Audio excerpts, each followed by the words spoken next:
I'm Gabby Dupree, and this is Bear Essentials. If you're planning and participating in a winter sport, please see Mrs. Clark in the finance office for a yellow clearance packet. Senior gear is now for sale. You can get a sweatshirt, sweatpants, and a lanyard, all for $45. Starting January 14th, the back staff parking lot will be closed for student drop-off and pickup.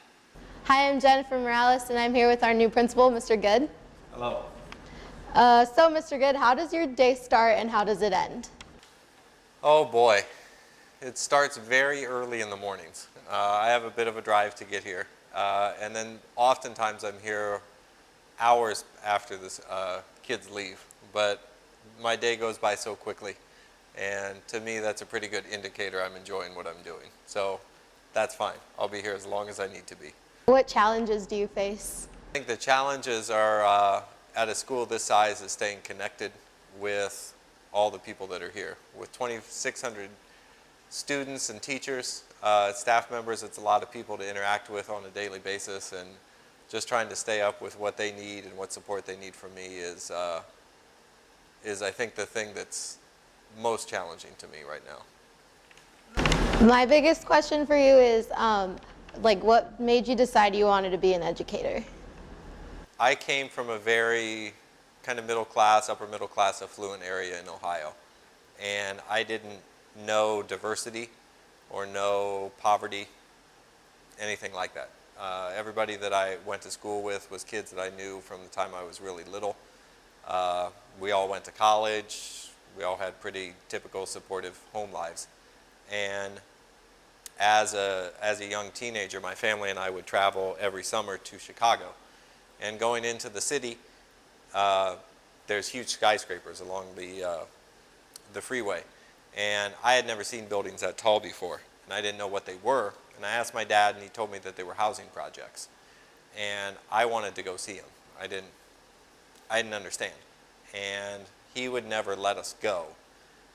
And when I was in college, we took a trip to Chicago to go to museums. And one of my professors at the time, when we were driving past those same housing projects, I asked him if we could go take a look. And he was all for it. And what I saw to me was really heartbreaking, because I had never seen anything like that before in my life. And I couldn't make sense of it. To me, it still just seems horribly wrong that I'm where I am largely because I was fortunate enough to be born into the family that I'm in. And the only thing that separated me from the kids that I saw there was our upbringing and our family that we were born into. And I saw education as a way to create hope and opportunity in people's lives. And that's why I became a teacher, because I wanted to right what I saw as a fundamental wrong. And that's why I'm here. I think it's important to give back to people's lives. Why did you choose Mission Hills? I chose Mission Hills largely because a lot of that story that I just shared with you, I see being fixed here. I see kids that may be in another school system or just across the freeway would not have as great of an education as they do here, because there's a lot of people here that are really focused on what's doing right for kids and what's doing best for kids. And I can see that as an outsider, it was very clear to me, and it was very apparent to me that this school is all going in that same direction.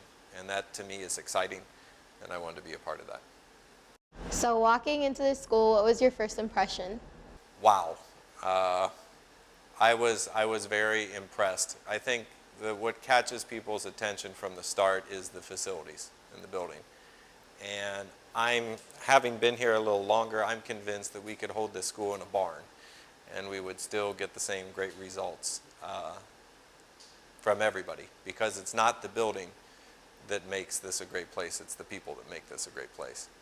And so I was impressed. I think my first real interaction was meeting the teachers in the library before the school year was out last year.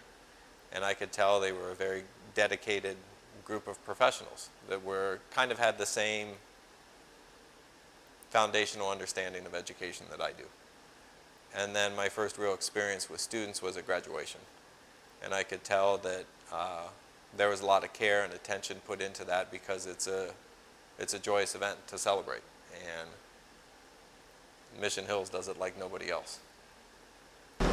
So what does it feel like to be the top dog at our school?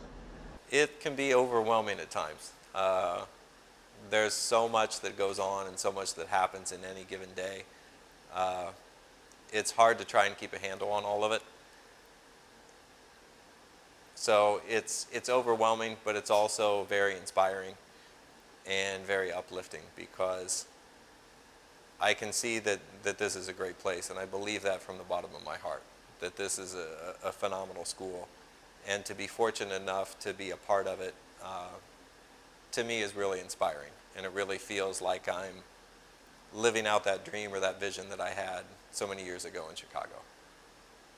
Are we going to get through this whole interview in one take? If you want to redo it over, No, did it sound okay? I think I think you did pretty well. I'm still Gabby Dupree. That was Bare Essentials, and on to the next one.